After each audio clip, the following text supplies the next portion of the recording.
Okay, so these questions, whether or not is likely to be stable. Again, most of you are probably not going to like this because it is rather subjective.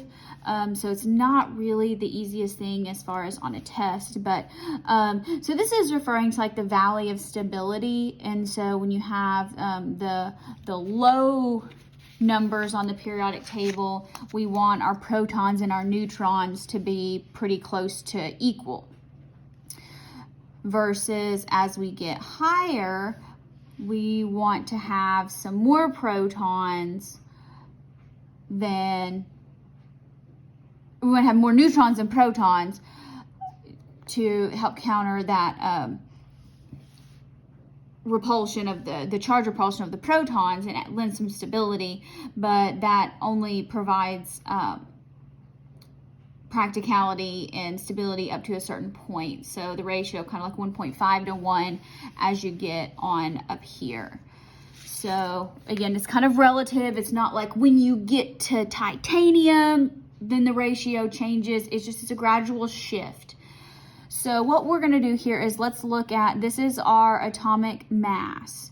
And so magnesium is atomic number 12. So I'm just going to write out my NZ ratio here for each of these. So my atomic number is 12, so that means I must have 14 neutrons. So you kind of have to look here. Maybe you want to reduce it. 14 over 12, 1.16. 1.16. I'm going to say that's probably pretty likely to be stable because that's pretty close to 1. All right, neon 25. Neon is atomic number 10. So there's 10 protons, 15 electrons. That is what, 3/2, so that's like 1.33. I'm going to say that's probably not likely to be very stable. Again, those of you that like things that are just really black and white are not going to like this very much, and so it's likely. Okay, so again, these are pretty low atomic numbers, so we're trying to get as close to a 1-to-1 ratio as possible. That's why I chose those answers. Now, cobalt 51. Cobalt is atomic number 27. So 27. 51 minus 27 is what, 24?